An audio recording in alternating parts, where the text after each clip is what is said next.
Welcome back to the Bowers Tribe Facebook Friends Tour interview. This is going to be an experiment with my first speed interview. This is interview number 24. This is my friend Diane that I've known several years within the Diksha community along other different communities. She is a professional yogi and practicing yoga and different things like that within her passion. She is also a seeker. And Diane, I would like you to talk a little bit about your experience. Let's say somebody from corporate America is out there watching this and they're not happy. I would like to talk a little bit about your transition from being in corporate America and then following your passion and doing what you're doing today. Right. Well, I worked in corporate America since 1979. I think that's close to, it's 35, 40 years. And it's always been important for me to like my job, and I've always liked my job. And then I started practicing yoga.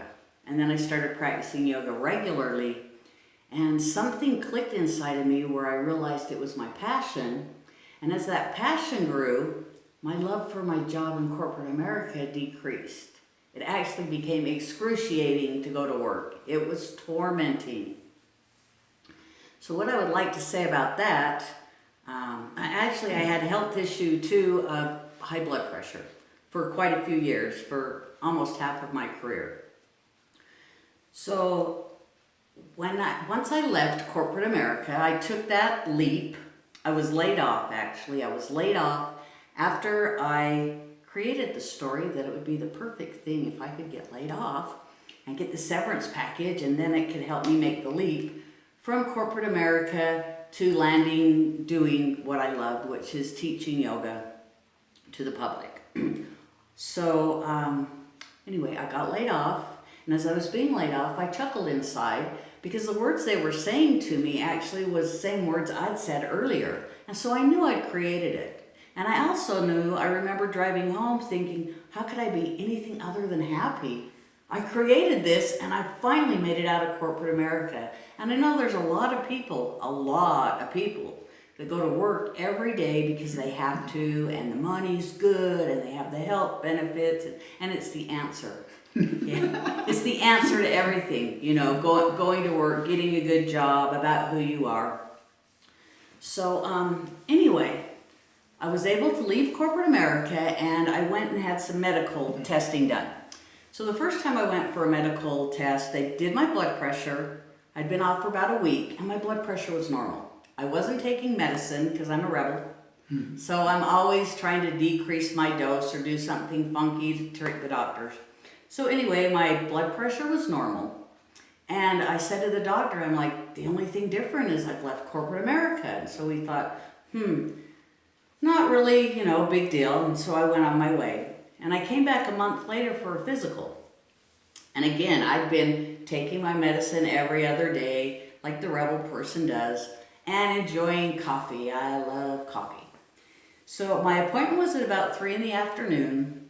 I got to the doctor's and I was drinking coffee when I realized they were going to check my blood pressure, and I was nervous. I was really nervous. My blood pressure was going to be high. So they took my blood pressure, and it was lower and better than it had ever been. So again, I say to the doctor, I'm like, really, the only thing different is I quit corporate America. Still doing the same stuff. And I says, and I'm sure you want me to stay on my medicine, because doctors always do. And she said, no, I think if you don't need it, don't take it. You can stop taking your medicine. So I was very happy, of course, left there. I'm finally off my medicine. I've been waiting for years. But as I was driving home, I was doing a check-in with myself, trying to really think, what is different? What have I done different that's caused this? And as I'm driving, all of a sudden, I heard my heart speak to me. And what it said was, you're following your passion. And I knew. I knew then that all that time, it was my heart talking to me about where I was and what I was doing every day. And so I wonder how many people are out there in corporate America that have health issues and are not tuning into their body or trying to have that dialogue of what it is that's saying to you, because the body is so intelligent, such an intelligent body. So now it's been 2 years, I'm still off medicine, all is well, and I'm following my passion. Well, earlier you mentioned the statement, breath, the invisible carrier of life, which is beautiful. Real quick, what would you say to somebody who's watching this that maybe wants to try yoga, but you're just like, oh, but I don't like physical exercise? What would you say to that person?